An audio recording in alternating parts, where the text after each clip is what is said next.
ए married man अपनी किसी भी एसेट्स को मैरिड वुमेन प्रॉपर्टी एक्ट में रजिस्टर कर सकता है। इसका एडवांटेज क्या होता है कि फ्यूचर में कोई भी फाइनेंशियल इंस्टीट्यूशन और क्रेडिटर ऐसी एसेट्स को क्लेम नहीं कर सकते। ये प्योरली इसके बेनिफिशियरी के लिए यूज होता है। बेनिफिशियरी आपको एमडब्ल्यूपी में रजिस्टर करते हुए डिसाइड करने होते हैं और इसमें बेनिफिशियरी सिर्फ वाइफ या चिल्ड्रन या वाइफ एंड चिल्ड्रन बहुत हो सकते हैं। लेकिन ये आपको एमडब्ल्यूपी में रजिस्ट्रेशन आप जब किसी एसेट्स को एक्वायर करते हैं, परचेज करते हैं, उसी टाइम कर सकते हैं। ऑलरेडी परचेज या एक्वायर्ड एसेट्स को आप बाद में एमडब्ल्यूपी में रजिस्टर नहीं कर सकते। और ये जनरली लाइफ इंश्योरेंस पॉलिसीज में ज्यादा यूज होता है, क्योंकि बाकी एसेट्स के केस में एमडब्ल्यूपी में रजिस्टर करना काफी कॉम्प्लेक्स है। लेकिन लाइफ इंश्योरेंस केस में खाली आपको प्रपोजल फॉर्म फिल करते हुए डिटेल उसमें फिल करनी होती है और ऑटोमेटिकली पॉलिसी एमडब्ल्यूपी में रजिस्टर हो जाती है। लेकिन इसका ये बड़ा एडवांटेज होने के बावजूद भी आपको बड़ा जुडिशियसली इस बेनिफिट को यूज करना चाहिए। रैंडमली आपको हर केस में एमडब्ल्यूपी नहीं करना चाहिए।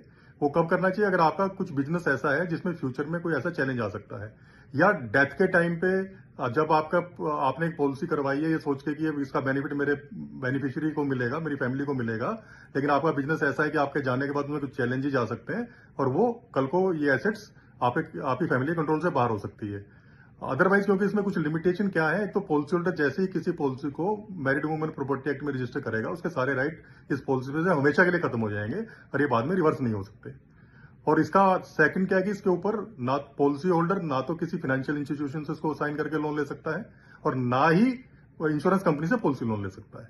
और थर्ड, इवन डिवोर्स के केस में भी इस पॉलिसी होल्डर के पास इसके ऊपर कोई कंट्रोल नहीं रहेगा। सारा बेनिफिट ये बेनिफिशियरी के पास जाएगा। इसमें मेरे अब आपसे कुछ क्वेश्चन है जो आप कमेंट में डाल सकते हो, नहीं तो हम नेक्स्ट वीडियो में इसको डिस्कस करेंगे। पहला क्वेश्चन है कि अगर वाइफ की डेथ हो जाती है फिर ऐसी पॉलिसी का बेनिफिट किसको मिलेगा। सेकंड क्वेश्चन है कि डिवोर्स हो जाता है, डिवोर्स के बाद वाइफ की डेथ हो जाती है, फिर बेनिफिट किसको मिलेगा।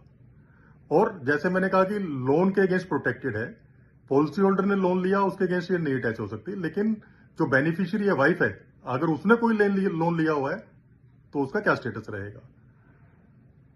और फोर्थ क्वेश्चन है कि पॉलिसी होल्डर तो इसमें पॉलिसी लोन नहीं ले सकता, क्या बेनिफिशियरी किसी फाइनेंशियल इंस्टीट्यूशन से लोन ले सकता है या बेनिफिशियरी पॉलिसी लोन ले सकता है। नेक्स्ट वीडियो में हम डिस्कस करेंगे और इन द मीन टाइम आप कमेंट्स में अपने आंसर डाल सकते हो।